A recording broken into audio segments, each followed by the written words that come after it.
राज्य सरकारच्या आर्थिक लुटीच्या धोरणांसोबत नव्या दडपशाही कायद्याचा निषेध करण्यासाठी तसेच आकाश बनसोडेच्या हत्येच्या निषेधार्थ अंबाजोगाईत निदर्शने करण्यात आली। उपजिल्हाधिकारी कार्यालयासमोर करण्यात आलेल्या या निदर्शनात मोठ्या संख्येने कार्यकर्ते सहभागी झाले होते। यावेळी उपजिल्हाधिकारी यांना निवेदन देण्यात आले। सरकार होश में आओ, जातीवादी सरकारचं करायचं काय? अजित पवार होश में आओ, अरे भारतीय समाजावर अन्याय करणाऱ्या भाजप सरकारचं, भारतीय समाजाच्या घरात आणणाऱ्या सरकारचं मांग वडगावच्या भारतीयांचं पुनर्वसन झालंच पाहिजे। मांग वडगावच्या भारतीयांचं पुनर्वसन झालंच पाहिजे। मांग वडगावच्या भारतीयांचं पुनर्वसन झालंच पाहिजे। जातीवादी सरकार हो बर्बाद, जातीवादी सरकार हो बर्बाद, जातीवादी सरकार हो बर्बाद। गोरगरिबांचं बजेट खाणारा अजित पवार मुर्दाबाद, गोरगरिबांचं बजेट खाणारा अजित पवार मुर्दाबाद। स्वातंत्र्य लोकशाही समाजवाद जिंदाबाद, स्वातंत्र्य लोकशाही समाजवाद जिंदाबाद। भारतीय संविधान चिराई हो, भारतीय संविधान अमर रहे, भारतीय संविधान अमर रहे। भारतीयांचं पुनर्वसन झालंच पाहिजे, भारतीयांचं पुनर्वसन झालंच पाहिजे। भारतीय संविधानाचा, भारतीय संविधानाचा आकाश बनसोडेला न्याय, आकाश बनसोडेला न्याय, पारधी बांधवांना न्याय, महान वडगाव येथील पारधी बांधवाचं पुनर्वसन, महान वडगाव येथील पारधी बांधवाचं पुनर्वसन, छापेवाडीतील पारधी बांधवांना न्याय, छापेवाडी येथील पारधी बांधवांना न्याय, आकाश बनसोडेला न्याय, जनसुरक्षा कायदा रद्द, जनसुरक्षा कायदा रद्द। अरे दलित मुसलमानावरचे हल्ले बंद करा, दलित मुसलमानावरचे हल्ले बंद करा। जातीवादी सरकार हो बर्बाद, दंगेखोर महाराष्ट्र सरकार हो बर्बाद, मुसलमान बांधवांना न्याय, अरे मुस्लिम बांधवांना न्याय, अरे पारधी बांधवांना न्याय, आमच्या हक्काचं सामाजिक न्यायाचं बजेट नेणाऱ्या पालकमंत्र्याचा, सामाजिक न्याय मंत्र्याचं बजेट नेणाऱ्या पालकमंत्र्याचा। एक महत्वाचा मुद्दा या ठिकाणी आहे की इतर राज्याप्रमाणे जे एससी आणि एसटीचं जे बजेटचा कायदा आहे इतर राज्यामध्ये, त्या धर्तीवर महाराष्ट्रामध्ये एसटी आणि एसटीचा बजेटचा कायदा झाला पाहिजे, जेणेकरून करोडो रुपये सामाजिक न्यायाचं बजेट आमचं हे सरकार पळविलं जातं आणि एसटी आणि एसटीच्या माणसं वंचित राहतात। हा एक मुद्दा आहे।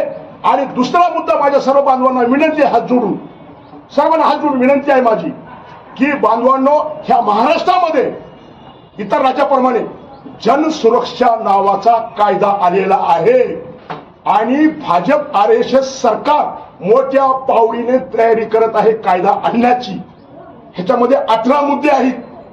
हा कायदा असा आहे, जास्त बोलणार नाही, 2 मुद्दे बोलणार थांबणार आहे। कायदा असा आहे ज्या संविधानाच्या माध्यमातून तमाम मुख्य माणसाला बोलायचा जे अधिकार संविधानानं दिलेला आहे ते अधिकार ह्या कायद्यानं बंद होणार आहे। जरी माझ्यासारख्या माणसाने गळ्यात पाठी अडकून सरकारच्या विरोधात घोषणा दिल्या त्याला 7 वर्षे जेल, जामीन करायला 5 लाख रुपये लागणार आहेत। असे 18 कारस्थान हे RSS भाजपनं ह्या कायद्यामधून केलेलं आहे। म्हणून माझी सर्व बांधवांना विनंती आहे, थोडं मोबाईल मधून बाहेर येऊन हात जोडून विनंती आहे की नमुना तयार केलेला आहे, सचिवांना कलेक्टरच्या माध्यमातून, तहसीलदाराच्या माध्यमातून तुम्हाला आम्हाला निवेदन द्यायचं आहे आणि हा कायदा रद्द करण्यासाठी ना जात ना धर्म, माणूस म्हणून आपण सारे रस्त्यावर यायचं आहे ह्या कायद्यासाठी। म्हणून सर्व बांधवांना माझी विनंती आहे की तो नमुना आपण तयार केलेला आहे, तर माझी विनंती आहे की हा कायदा माणुसकीचा रद्द झाला पाहिजे, माणुसकी हटवण्याचा, आणि संविधानाने जो बोलण्याचा अधिकार हक्क मिळालेला आहे ते संविधान अबाधित राहावं, एवढं बोलतो थांबतो। जय भीम, जय संविधान, जय भीम शक्ती। येथे मोर्चाचं आयोजन करण्यात आलं होतं। मोठ्या प्रमाणावर येथे आकाश बनसोडेवर अन्याय झाल्याबद्दल आता collector office, deputy collector officer यांना निवेदन देण्यात आलं आणि याचा जाहीर निषेध नोंदवण्यात आला। जर आकाश बनसोडे यांच्या कुटुंबाला योग्य तो न्याय मिळाला नाही तर याच्या नंतरही आंबेडकरी जनता ही रस्त्यावर उतरेल। बनसोडे ह्या युवकाची निर्गुण हत्या झालेली आहे, जी की संतोष देशमुख, मसोदची संतोष अण्णा देशमुख यांच्यापेक्षाही निर्गुण हत्या झालेली आहे। ह्या निर्गुण हत्येचा भीमशक्ती आणि इथली आंबेडकरी जनता जाहीर निषेध करत आहे आणि भविष्यामध्ये जे आव्हानं आमच्या समोर उभं राहणार आहेत त्या आव्हानाला समर्थपणे तोड देण्यासाठी सर्व युवकांनी या सर्व आंदोलनामध्ये सामील व्हावं एवढी विनंती करून मी माझे 2 शब्द संपवतो। धोकादायक परिस्थितीतून आज आपला देश चाललेला आहे। संविधानाची मोडतोड, राष्ट्रीय ऐक्याला सतत धोकेबाजी, हे जे दंगेखोर लोक सत्तेत गेले त्यांनी पहिल्यांदा 2-3 गोष्टी केल्या की इथल्या जी जाती आणि धर्माच्या विविधता जी आहे ती तोडून टाकली आणि आता ते स्वतःच दंगे करू लागलेले आहेत। दंगे करीत असताना 2 लक्ष आहेत त्यांचे की मुस्लिम अल्पसंख्याक आणि दलितांवर ते सतत दबाव आणणं, त्यांच्यावर ते दंगे घडवून आणणं, त्यांच्या जीविताचं आणि मालाचं नुकसान करणं आणि ह्यांना सतत आपल्या पायाखाली तुडवीत राहणं। त्या घटना तुम्ही परभणीला बघितली, ती घटना आष्टीला बघितली, कड्याला बघितली। बेचिराग अशा पद्धतीनं हे माणसांची हत्या करू लागलेले आहेत। आणि आता यांनी सांगितल्याप्रमाणे ब्रिटिशांनी 2 कायदे केले होते म्हणून भगतसिंगांना फाशी स्वतः स्वीकारली। एक होतं पब्लिक सेफ्टी बिल, ज्याला आज जनसुरक्षा कायदा म्हणतो। दुसरं होतं ट्रेड डिस्प्यूट बिल, ज्याच्यामुळे त्याला बॉम्ब टाकले होते त्यांच्यावरती। आज तीच परिस्थिती आलेली आहे। काही नाही, आम्ही बघायला लागलात कधीच नाही ते मस्जिदी सुद्धा धक्क्याला लागल्या। आमचा देव, आमचा धर्म दुसऱ्या धर्माच्या प्रार्थना स्थळाच्या तिथं अचानक इतका उड्या मारतोय की जणू आमचा देव मध्ये आहे। पण ते तसं नाही, ते तसं नाही।